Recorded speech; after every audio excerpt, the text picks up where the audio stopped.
Hey guys, thanks for tuning in to another video on Forgotten Weapons. I'm Ian. I am here today with a cool flamethrower and the guy who knows flamethrowers. So we're going to do a couple videos on these subjects because I've got the guy who knows flamethrowers. Now, there's been some interest, actually there's been some commercial interest recently in some new flamethrowers, and I thought, let's look at the real ones. Let's look at the really cool ones, the actual authentic military flamethrowers, and let's find the guy who actually knows how to use these things. So, you wrote a book on flamethrowers. Right. In fact, I have a copy of it around here somewhere. Okay. You restore flamethrowers, you rebuild them, you pressure test them, you sell them. You're the flamethrower guy, right? Right, flamethrower expert. That is, in fact, your website, Yep, flamethrowerexpert.com. Thank you. You know, actually, funny aside, I was watching, there was a TV show that I saw that was focused on flamethrowers, and one of the taglines of it, the host gets in and he's talking about how difficult it is to find information on these things. Right. And he literally says, so you can't just Google flamethrower expert and find something. I'm like, Yes, you can. actually you can. You find you. Right. So this is, people can actually own these things, right? Yes, they can. There's no federal laws. 2 states have passed laws, and there's 3 more states proposing laws. But it looks like because of political awareness, any flamethrower over 50 years old will be exempt. Okay, that's excellent. You know, It's a great idea. these actually got a fair amount of military use. The U.S. did what, like 40,000 of these guys during World War II? 40,000 in World War II, right. And a lot of the other countries had similar kind of quantity. The Germans had even more, right? Yes, the Germans in one model alone, the 41, they manufactured 70,000. And they were a smaller, compact, and almost a throwaway model. Okay. And they actually were modeled after paratrooping. Okay. Something you could drop and quickly load up fire, and they were incredibly reliable and simple. And these things were fairly widely used. They were used in Europe, they were used in the Pacific. Yes. But most people don't really know anything about them. Probably because, first off, after World War I, our military just disavowed flamethrowers because we got in late. Okay. World War I, the Germans developed about 5 different ones. The French and Italians and English captured a few, modeled theirs after, and it became a standard weapon. Okay. It was a blitzkrieg. It seems like a really good thing for breaking the trench stalemate. Yes, and if you think about everybody's in the trench, what if we could sneak up to that trench and just do this with a flamethrower? Throw a few grenades in, and that was the original shock troop. In fact, their emblem was the death head. Okay. So they were the start of shock, and blitzkrieg was, how do we break the stalemate?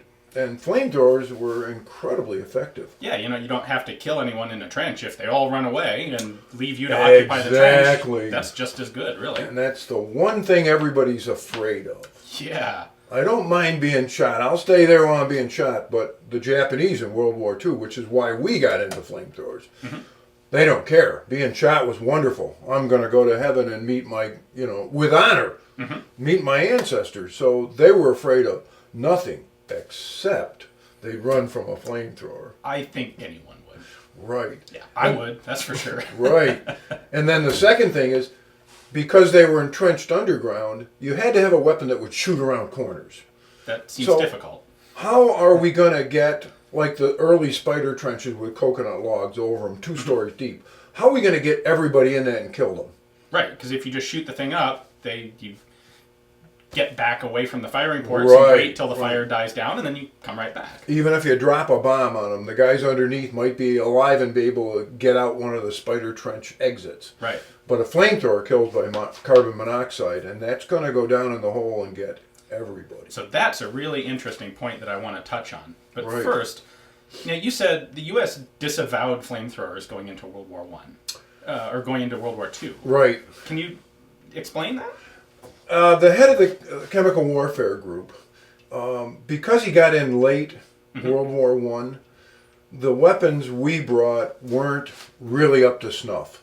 I mean, our firearms were okay, but other material just wasn't up to the standards of people that had been fighting the war for years. Okay. So our flamethrowers were they were garbage. I mean, they were just really shameful. So the head of the chemical warfare, all the way up to 1941, said, you don't need them. They don't work. If somebody shoots one at you, you just duck and it goes over your head. You don't need flamethrowers. We have enough other stuff that we have to figure out.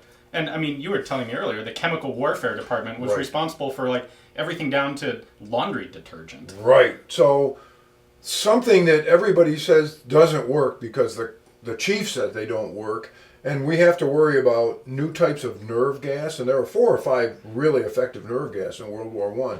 So we have gas masks, we have gas masks for kids and the civilians and the horses, and we have chemical treatments, and we have laundry, and we have food preservatives, and we don't really need these things.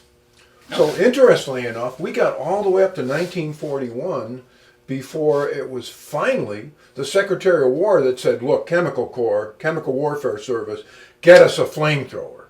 Having seen them in use. Right. Oh, yeah. They've been used by the Italians in North Africa. The Germans had actually developed one in the Spanish Civil War. Okay. We'd seen one of the Belgian forts. They paratrooped onto the top, pried a roof open.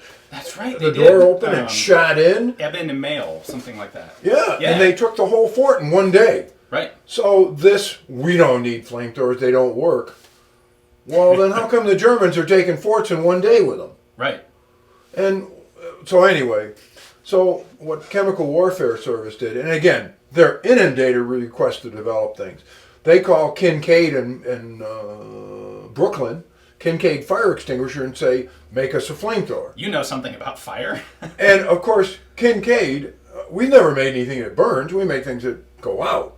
So they put together a wand using a model airplane ignition and batteries and a spark plug and a hydrogen laboratory bottle, and cobbed a switch together and put a regular valve right off of I think where they got a hardware store that just does this, but they ended up using one that you grab, which changed 3 more times before they got done, and then welded 2 fire extinguishers together. And then went and got a welding regulator and an oxygen bottle, put them all together, and here you go. And this was like 3 months. Yeah, 3 months. The first 90-day wonder. Okay. And that's where the term 90-day wonder comes from. So how reliable would we expect this thing to be? It doesn't sound like much. No. If I'm storming the beaches on Saipan, I don't know that I want my weapon based on a model airplane edition. Exactly. And of course the military thinking was, this thing, biggest problem is rust. And valves not being mil spec, just hardware off the shelf. And of course run it way over the pressure they should be, which is still not enough to work very well. So we've got 125 psi in an M1. This is an M2. And it doesn't work because it's sensitive to moisture. So in military thinking, then it's got to go to the Pacific. That's a tropical weapon. Not to berate the military, but it's all they had, and they desperately needed it against the Japanese. Digging into coconut covered and, firing ports this tall off the ground, hidden, camouflaged, and heavy foliage.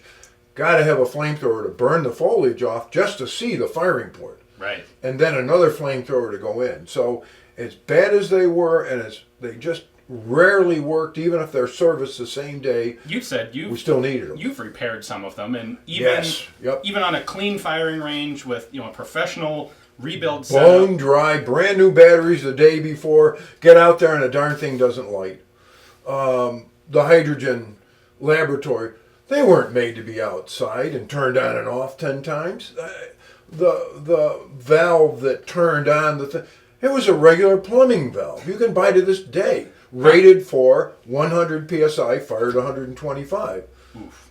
Well, the only good thing about the M1 is it was so incredibly bad that the National Defense Research Council, the Army Corps of Engineers, the Ordnance Board, 3 universities, Sunoco, everybody got in the middle of it and said, let's solve the problem. Let's put a whole bunch of research in and come up with something. Right, better. and when they got done, and it was Captain Oles, who was really the guy behind flamethrowers, that spent his whole first of his career trying to get the M1 to work, waterproofing it, adding things, bigger, but everything he could think of.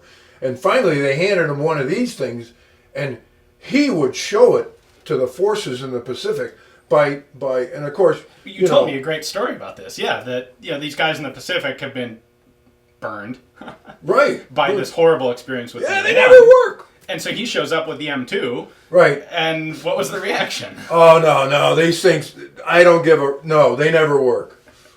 We don't want one. And he'd say, well, how about if I plugged it all together, we fill it up with fuel, and we pressurize the bottle, and I put an ignition cartridge on, and we throw it in the ocean. Let the tide take it out. If it comes back, and I can shake it, and it lights and works, would you say it's an acceptable weapon then?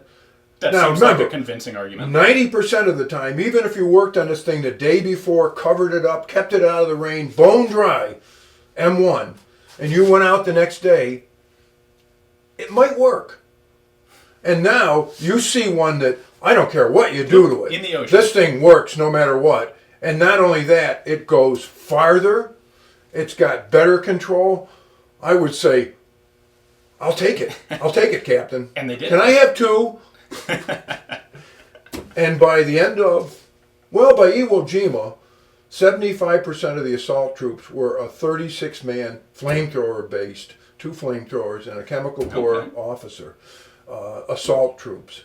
And they really, they worked. So they went from the worst flamethrower Absolute worst ever built. to really, arguably, the best ever put together. What do we got, 75 years later? That's right. This is, you told me, this particular model. You took it out yesterday. Do you have any problems? Not a one. And it was really fun to shoot. We'll put some video of that in here. Yeah. So this is a 1944 production gun. Right. That then, because it's been rebuilt by the military a couple times, you actually know objectively that this thing was also used in Korea and also used in Vietnam. Right. You want to get the dependability. This went through World War II, was rebuilt after Korea, then it went to Vietnam, where it was, we think it was used, maybe it was a training unit. And then it went to North Cumberland Depot to be tested and put on the shelf as a Class 1 weapon. So it's ready to go, good as new again. We pull it off the shelf, you fill it up, you fire. So I believe historically this is probably the most representative flamethrower I've seen. And in terms of dependability, I'd say, tell me where it didn't work. It was fantastic. Yeah. It's always worked. So we're gonna do a separate video specifically about this design, and we'll get into some of the really clever little features and how it was better than some of the others. Yes. How they developed it. For the time being, there's one other thing that big misconception. I don't think anyone really knows. We hear about napalm. Right. I mean, what do you fill this thing up with? Gasoline? Do you fill it with napalm? What is napalm? What's the fuel that was used in these? Napalm was, again, form follows function. We have a need, how do we fill it? Okay. Well, when we're fighting in the jungle, 150 psi, which now this is 3 times that. 150 psi was fine because we're only shooting from me to you to burn off vegetation. Maybe we get out 50 feet, but not usually. There's just not that much visibility. Right. As the war developed and we began landing on the beach and running 1,700 yards to the pillbox, if we could get more distance, that'd be wonderful. So we were the leaders. America was the leaders in developing a fuel that would go farther. Okay. And we did that by gelling hydrocarbon fuels that would burn. Okay. So obviously started out with gasoline because that's what we thought, and tried naphthalenic acid and palm oil. That seems like it. Palm. There you go. And it worked pretty good, almost acceptable, but not very reliable, difficult to make, expensive. Okay. There ain't a whole lot of palm trees here. The Japanese have got a bunch, but we don't. And it just wasn't reliable. So we had cost, manufacturing speed. So we tried some of the, and I won't get into chemical terms, but steric acids, aluminum and steric acids together. And they worked, and they gave us 3 times the distance. So that was really the advantage of a gelled fuel. It wasn't about it being 3 times sticky in particular or anything like that. It was, if you've got lumps of fuel as opposed to little teeny droplets, they'll go a lot farther. Right. It's like buckshot versus birdshot. It was distance, but going back to original research, we found out they also wanted to get into little ports. Okay. So it was kind of like, do I want a shotgun to go through that little opening, or do I want a bullet to go through that opening? Well, liquid fuel, the giant burn, which we'll see in the next video, as opposed to the gel, well, it kind of made to the higher ups more sense to use a gel. Okay. Plus, we get a longer distance. Yeah. Plus, you can be behind a rock and arc it up like a mortar round. And it'll still be burning when it comes all the way down. At 3 times the distance. Okay.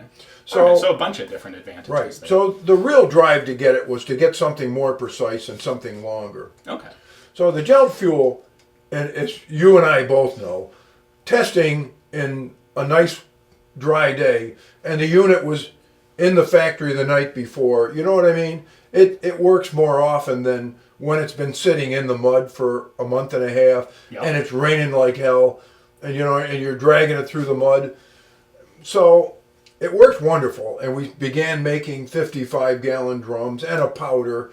And when it got to the theater, you take the cover off the drum, and it just wasn't even gasoline. It was just a liquid garbage. Okay, it broke down. Right, and it broke down because it turns out it attracts to organic molecules, but it turns out water is a very organic molecule, and it's also the universal solvent. So water would just make the gel fall apart into a liquid. Okay.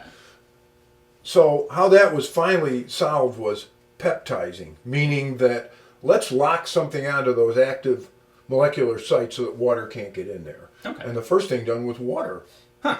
So we flooded it before we sent it out and mixed it so that it couldn't absorb any more water. Okay, that seems to make And sense. it worked, and that's what we kept during the war. Now, interestingly, you told me before they got all this process done, the initial fuels, when the Marines are out there with some flamethrowers and no real supply of fuel, is they actually took naval bunker ship fuel oil, which is this really thick, gooey stuff, and then they mix it with gasoline, and get something that's about the right consistency. In fact, we can shoot it was so thick, it wasn't asphalt, it would pour, but it was so thick that they'd heat it up and inject steam into it before it went into the boilers to burn, to turn the turbines on the ships. Wow. Okay. But there's no way you're going to light it with a flamethrower. So what would they do? They'd add gasoline to it until it got to a mix it with light, which is okay, but how do internal combustion motors work? We have a little vapor that's flammable, give it a little spark, and everything blows up. You don't really want this. You want this to throw flame, not explode. Yeah, exactly. So, and when we talk about the training and how these are reserviced and the mil spec and what do we do to make them safer, we'll cover that. One more thing before we get to that. You mentioned earlier that these kill by carbon monoxide poisoning. Yes. Well, I've seen a lot of movies, and I know that they kill because the guys run out the back of the pillbox on fire, and then someone says, "Let them burn," and it's pretty horrific. Yeah. Are you trying to tell me that that's actually not true? No, it's not true. Interestingly, I think the most famous is Wind Talker. Okay. And that was one of my units, and I trained the guys. And so I know that situation. And the truth of the matter is, no. If you sprayed somebody with fuel and it lit, they wouldn't live 3/4 of a second at most. And the military tested that, and I don't know how they did it. I don't want to know about that. I would not be a volunteer for that program. Yeah. Well, and people aren't going to if you're in a firing port and you see a flamethrower guy coming up, you're probably not going to stay there. At least I'm not going to. I'm going to get out of the way. Oh, yeah. Do my darndest not to get hit by that fuel. Yeah. And yet the guys still ended up dead. There were rare instances where somehow unlit fuel got on a Japanese soldier and lit. But you're talking not even a second or two. So this running around is totally Hollywood. The other thing is the bullet hits the tank and it blows up. Well, no. First off, it'd have to be incendiary. Second off, it'd have to be a volatile fuel like gasoline, which is a real no-no today. Okay. In fact, I absolutely refuse any fuel, and I can test it, with gasoline in it. No, we do not use it. And then you'd have to use compressed air, not nitrogen, which is, again, a no-no. if somebody showed up with one of these, I'd have to test it to make sure it's nitrogen. What were they using during the war? They started out using nitrogen, but when they couldn't get it, they actually used compressed air. Okay.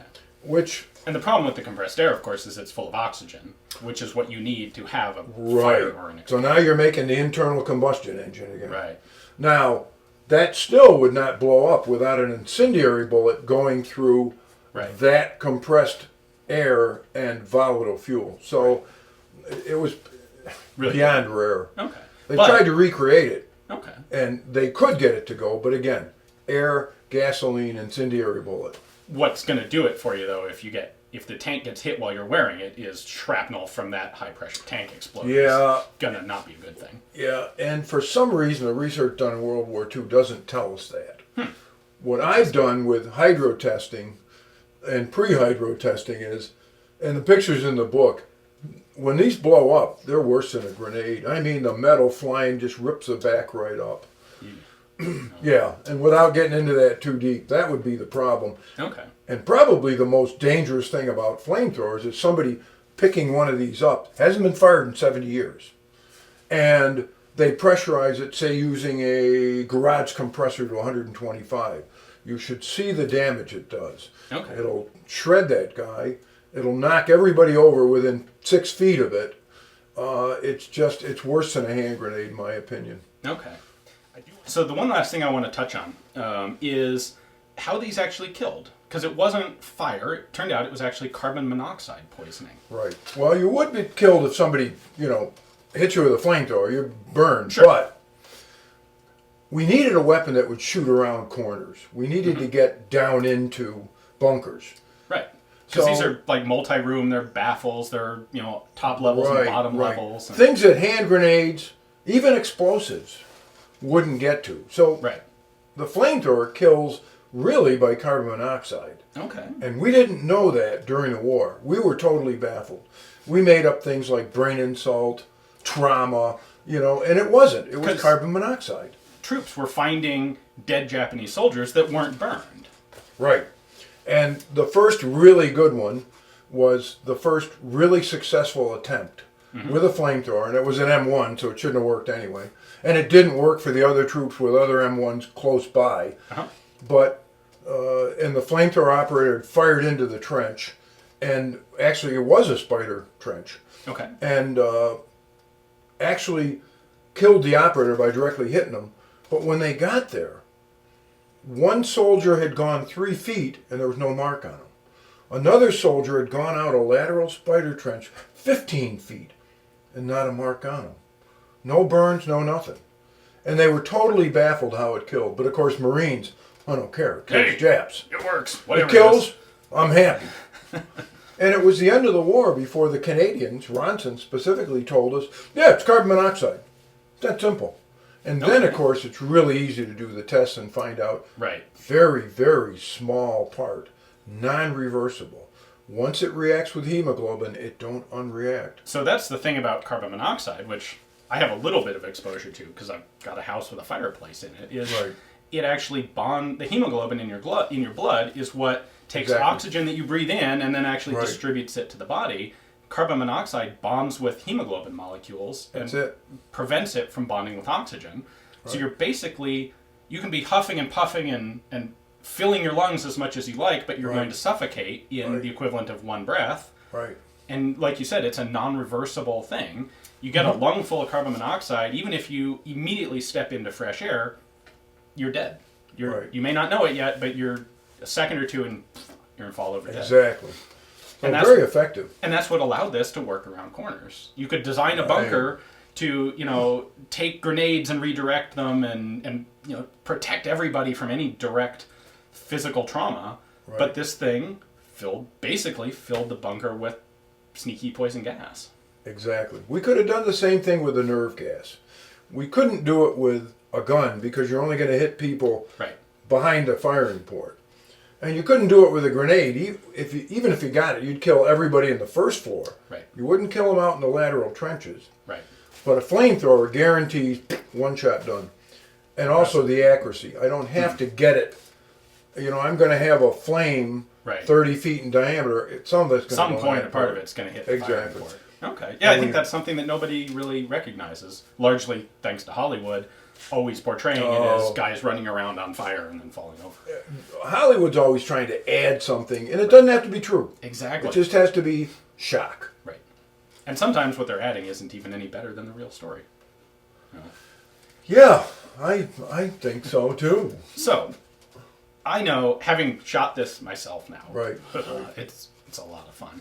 I think there are a lot of people who would be interested in these things, both as collectors and as actual, it's fun to use them. I don't want to call it entertainment because, this thing is, you have to take this deadly serious. Right. It will kill you if you let it. Yep.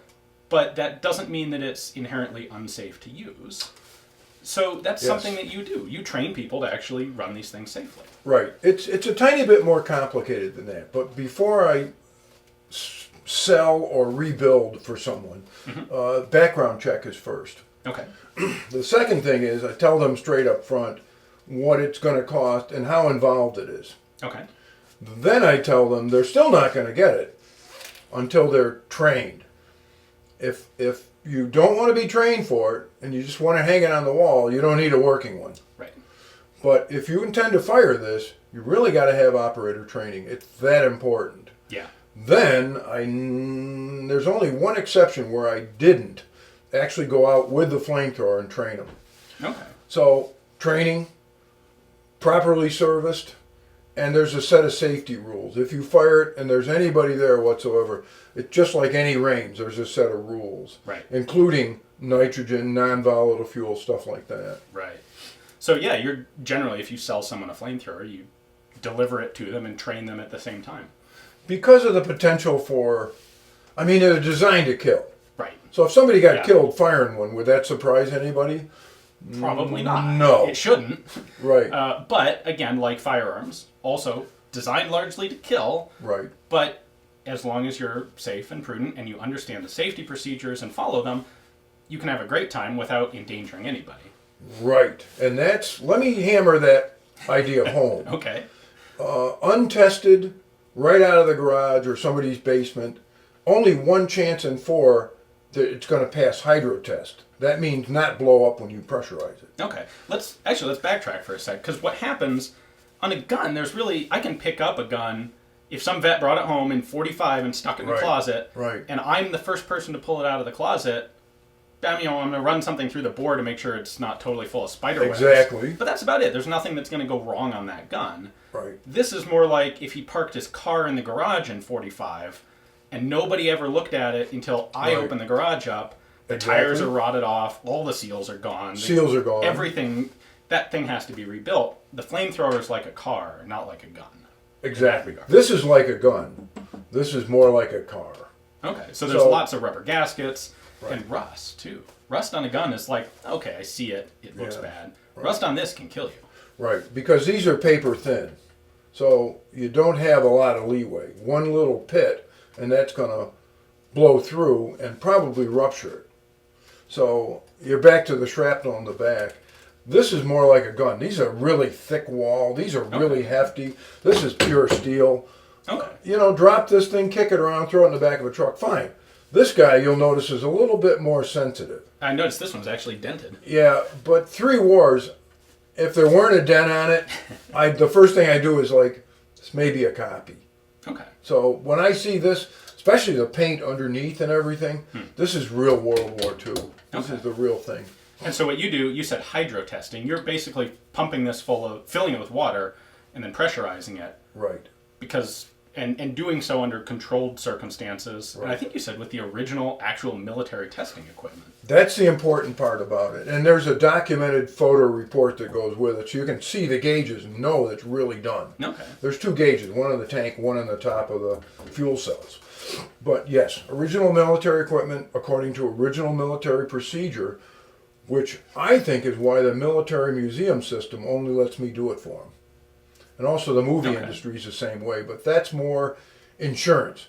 We want to make sure that if we're paying somebody to do things and we're going to invest a lot of money, first off, it's going to work, and second off, nobody's going to get hurt. Right. So we have to do everything possible in the movie industry to guarantee that actor or that stunt man is not going to be injured. Right. and it's pretty far. They really want to see the report. Here's the unit. Here's the pictures of it being twice. Here's this being hydro test. There's all new seals here. And so you test it to what? The operating pressure? We don't want to fire it anywhere near the original pressure, but we test this to 600 psi. Okay. There's actually 4 tests. We have a leak test. We have a volumetric test. We have a hydrostatic test, and we have a deformation test. Okay. The deformation one is really tricky, but it's the most important. We blow a balloon up, it doesn't go back to its original shape. How many times can we do that till it pops? That's what I want to know. I don't really care unless it's full of diesel fuel and strapped to my back. Right. Now the hydro test tells us that it'll take 600 psi and it comes back to its original shape. Okay. But what if it doesn't come back to its original shape? We're allowed about 2%. Okay. In that 2%, what happened? Did we change the crystalline structure? Did we start a little crack that's moving towards the surface? That's what I want to know. Okay. Not just, it's going to work next time. I want to know, is this an investment for 100 years? Right. Or is this an investment for the next 4 or 5? So to me, I really want to know about that inelastic deformation. You said you test these to 600. Right. And you don't shoot them at original pressure. So what was the original and what do you shoot them at? They would go up to 380 on this model. Okay. That's pretty close to 600 in my feeling. Okay. I'm much more comfortable at 250. And by experimenting, we found the difference with a liquid fuel, and we're not going to, napalm's too dangerous. No one fires napalm unless there's 2 experienced operators there, and one's an instructor. Okay. But with liquid fuel, we found out that increasing the pressure, you don't go any farther, you go shorter. Because you vaporize the fuel sooner. Okay. And once it gets into a bigger area, it's going to pass flame burns faster. Right. And it doesn't go as far. Okay. So turning it down to 250 gives us maximum distance, maximum show, and it's a lot of fun. Okay. And it's lower pressure is safer on everything. Right. And of course, since it's geometrically inverse, by going down more and more pressure, it becomes much safer. Right. Like blowing the balloon up this big instead of this big. Yeah. We're not going anywhere near the inelastic deformation. Okay. So we're not hurting the unit. It's going to last another couple hundred years. So basically what you're doing is, I wouldn't say guaranteeing, but as close as one can have to an actual guarantee that the mechanics of the weapon are safe. And then you're just down to the operator. And if the operator's safe, hey, perfect match, have a great time. It's only if the operator's an idiot that you have See if I can explain that to you.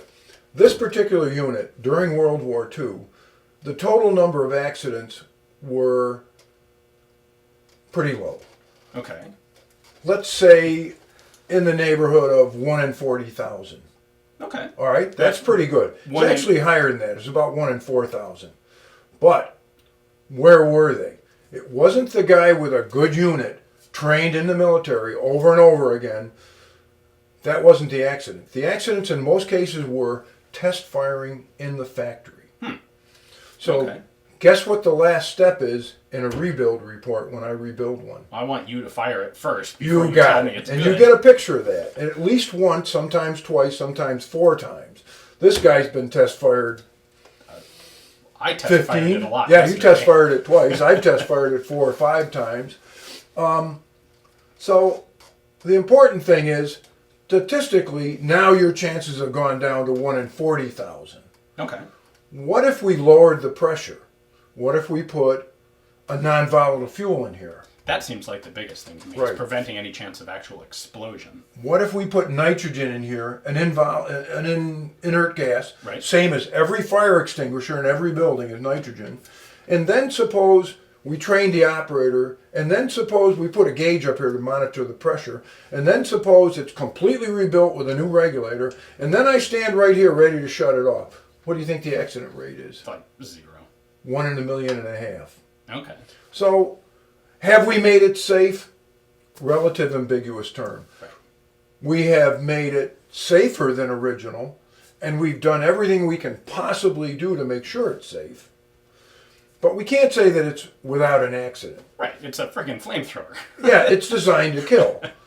We can never forget what it's designed to kill, and we can never vary from the safety rules.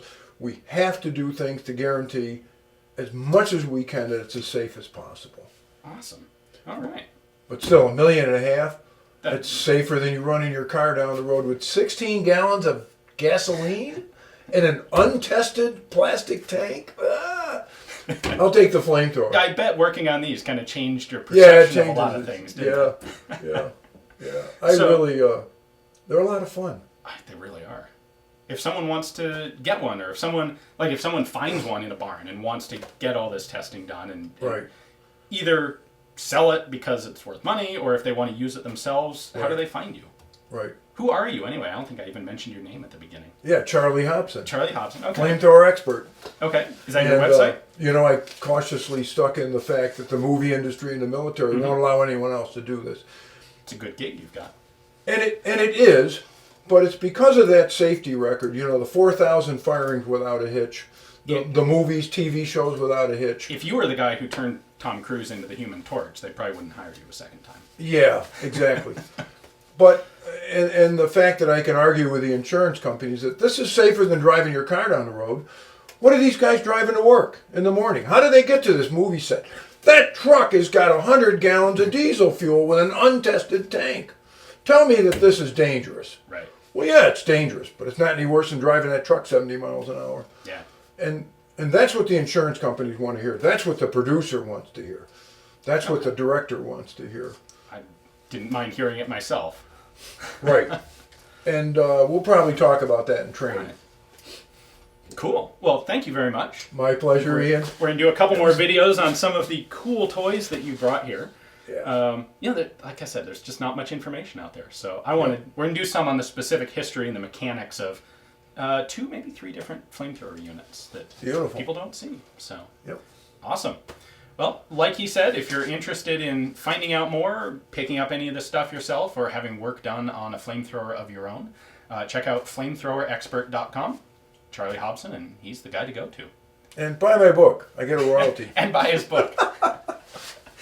Thanks for watching, guys. I hope you enjoyed the video. Tune in again to Forgotten Weapons for some more cool flamethrower action.